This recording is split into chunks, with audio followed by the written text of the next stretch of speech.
Monsieur Guinavogui, lorsque vous avez fait votre accident, qui vous a accompagné pour vos soins, vos premiers soins? Vous étiez accompagné de qui? Je ne me souviens pas, mais quand je me suis réveillé, j'ai retrouvé Toumba. Vous vous êtes réveillé où? À la clinique. Et vous avez fait combien de temps à la clinique pour les premiers soins? J'ai dit, j'ai fait au moins à peu près 4 heures. Bon, comme ça, j'ai dit 4 heures, parce que je n'avais pas de montre, mais en tout cas, quand je me suis réveillé, ils ont attendu, ils ont commencé maintenant à coudre ma langue. C'est en ce temps que j'ai compris que ma langue est gâtée, parce que j'étais complètement agité. On a fait affrontation. Le taximètre a quitté son coin, il est venu me cogner. C'est moi qui conduisais. J'étais dans une petite voiture, seul. D'accord.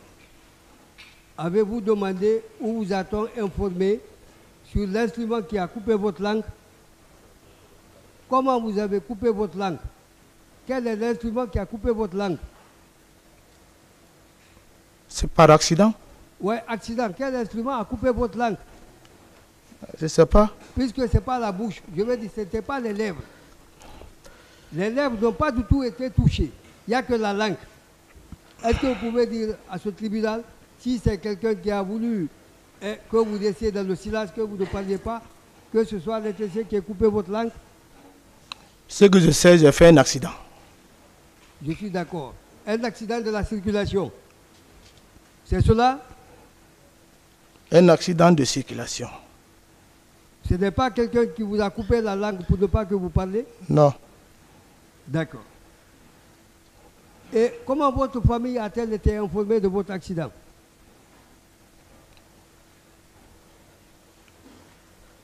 Madame, à chaque fois, elle envoie mon manger dans mon lieu de service. Donc j'ai dit, oui. À quel moment votre famille a été informée que vous avez été victime d'un accident? À quel moment?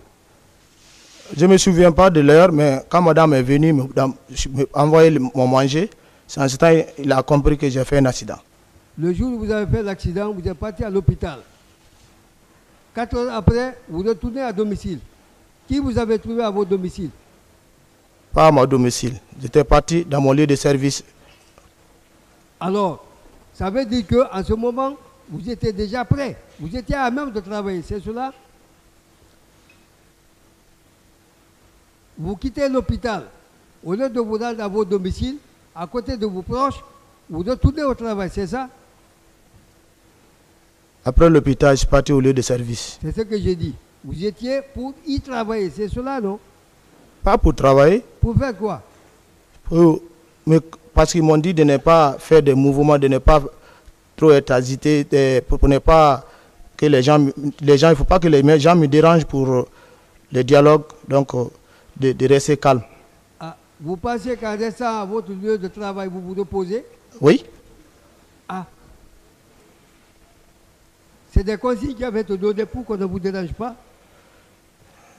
Consignes? Est-ce que des consignes avaient été données pour que personne ne vous dérange à votre lieu de travail? Je ne sais pas. Quand on vous demande de vous reposer, lorsqu'on dit qu'on ne doit pas vous déranger, qu'est-ce que cela signifie?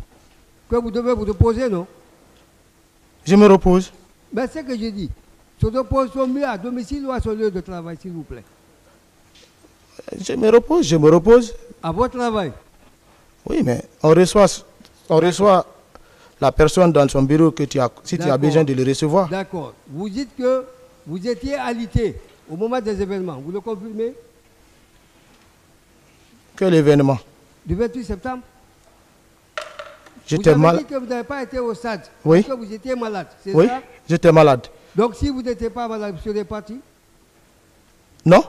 Et pourquoi vous n'allez pas partir? Pourquoi? Pourquoi vous ne vous seriez pas rendu au stade si vous n'étiez pas malade? Je ne suis pas chargé de maintien d'ordre. Je vais poser la question autrement. Vous dites, vous n'avez pas été au stade parce que vous étiez malade, alité. Est-ce que vous ne vous seriez pas rendu si vous n'étiez pas malade, si vous étiez en bonne santé? Est-ce que vous allez vous y rendre? Ça, c'est si. C'est pourquoi je vous ai répondu. Ma mission n'est pas un maintien d'ordre. Quelle différence faites-vous entre un garde de corps et un aide de camp?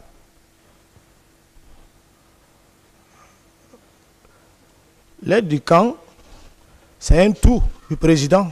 Il est là au chevet du président. Et il le garde aussi. Toute personne qui est avec le président le garde.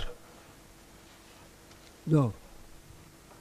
Je veux plus de précision. Entre le garde de corps et l'aide de camp, qui est le plus proche du chef d'État? Qui est? Le plus proche du chef de l'État. C'est l'aide du camp. Et vous, vous êtes garde de corps. Oui. Pendant que vous étiez à votre bureau, comme vous dites, le président était censé être où à ce moment-là? Je n'ai pas compris. Pendant que vous étiez à votre bureau, malade, alité, le président était où à ce moment? Ah, le président, quand il est à la présidence, il est dans son bureau ou bien il entre dans sa chambre? Non, je veux une précision. Il était où en ce moment? Je ne sais pas. Vous ne savez pas? Oui. Maintenant, est-ce que vous pouvez nous dire réellement quel est le motif de votre divorce d'avec le président Dadis?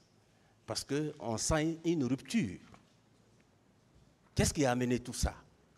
Cette volte-face. Divorce, ça veut dire quoi? C'est que vous n'êtes plus ensemble. Ah, mais on est ensemble, Parce on est que devant le tribunal, mais il faut qu'on parle la vérité. Je veux savoir quelle est la cause de la rupture entre vous. Il n'y a pas d'abord de rupture. Il n'y a pas de rupture? Il n'y a pas de rupture. C'est peut-être celui qui peut mettre la rupture, mais la vérité, il faut la dire pour qu'on puisse être libre. C'est parce que vous avez décidé de dire la vérité? Non, mais il n'y a pas de rupture. On n'est même pas ensemble. On n'est pas dans la même cellule. Bien. Après, ici, chacun rentre. On a appris que vous lui avez demandé 300 millions et une maison. 300 millions. Et une maison. Le réclamer? C'est ce qu'il a refusé de donner. C'est pourquoi vous avez décidé. Non. Vous savez, Monsieur le Président. Est-ce que vous lui avez demandé ça? Non. Si j'ai besoin de demander quelque chose, je vais vers lui. C'est les avocats qui sont en train de faire ces montages. Ils n'ont qu'à le faire. Je vais vers lui, je dis, Monsieur le Président, j'ai besoin de ça. Je l'ai servi loyalement. Je peux lui demander face à face. J'ai besoin de ça. Si des gens sont allés le voir pour ça, ce n'est pas moi. Mais moi, je ne l'ai pas dit face à face. Donne-moi 300 millions. C'est une vie. Mais quelle vie-là? Ce qu'il ne m'a pas donné au pouvoir, c'est maintenant en prison, il va me donner. Bien. Maintenant, pour finir, vous avez entendu M. Lonceni Fall. Et avant lui, M. Sidia Touré, M. Jean-Marie Doré, paix à son âme, ont dit que vous les avez agressés. M. Fall a dit ici que par rapport à M. Sidia Touré, ça s'est passé 2 fois. D'abord dans l'enceinte du stade et au niveau de la voiture. Et d'autres victimes ont dit, ici, vous, Marcel, vous étiez au stade. Vous, qu'est-ce qui vous a conduit au stade? C'est pour la sécurité du président. Il est habitué à ça. Non, le président n'y était pas. Mais vous dites, mais il est sorti, je l'ai vu. Oui, mais il n'était pas dans l'enceinte du stade. Mais c'est sa cortège. Non, non. Est-ce qu'il était dans l'enceinte du stade? Je ne l'ai pas vu dans la salle. Bien, vous, qu'est-ce qui vous a amené à l'intérieur du stade? Oui, parce que j'ai vu les gens rentrer. Je pensais que le Et président vous êtes rentré dedans. aussi? Oui, parce que là où il y a Makambo. Qu'est-ce que vous avez fait là-bas? Hein? Là-bas, qu'est-ce que vous avez fait? Non, je n'ai pas fait quelque chose de grave. J'ai fait mon mieux. Oui, maintenant, les gens disent que vous avez blessé, vous avez tué, vous avez tiré. Les gens qui sont en train de dire que je les ai blessés, si je les avais blessés, monsieur le procureur, j'allais dire j'ai blessé. Je suis un militaire. J'allais dire j'ai blessé. La prison, c'est Dieu qui octroie à l'homme. C'est le destin. Tu peux rester couché, on vient te prendre, on te fout en prison. Et on vérifie que ce n'est pas toi. D'accord. Est-ce que vous arrivez de porter béret comme... Ah, mais je n'ai pas la même forme de tête que tout le Non, monde. est-ce qu'il vous arrivait de porter... Non, mais les gens sont... Vous savez, les Guinéens... Pardonnez, les Guinéens... Non, c'était Toumba même qui l'a dit, hein. Laissez les Guinéens de côté. Toumba a dit ici que vous portiez le béret comme lui. Je suis un charmant, avant tout. Est-ce qu'il vous arrivait de porter... Un charmant ne porte pas le béret comme ça. Je ne suis pas un commandant. Vous n'avez jamais porté le béret comme je ne Toumba? porte pas le béret comme... Si je le porte comme ça, peut-être c'est au hasard. Hein, mais je ne le fais pas sciemment pour porter le béret comme Toumba. Bien. Je ne fais pas. Et vous avez dit aussi que c'est Kebro qui guidait le président Dadis. Ah, mais ça, du lundi au dimanche, tu ne peux pas aller dans le bureau du président sans voir Kebro. Il était toujours avec lui? Ah non, ça c'est permanemment. D'accord.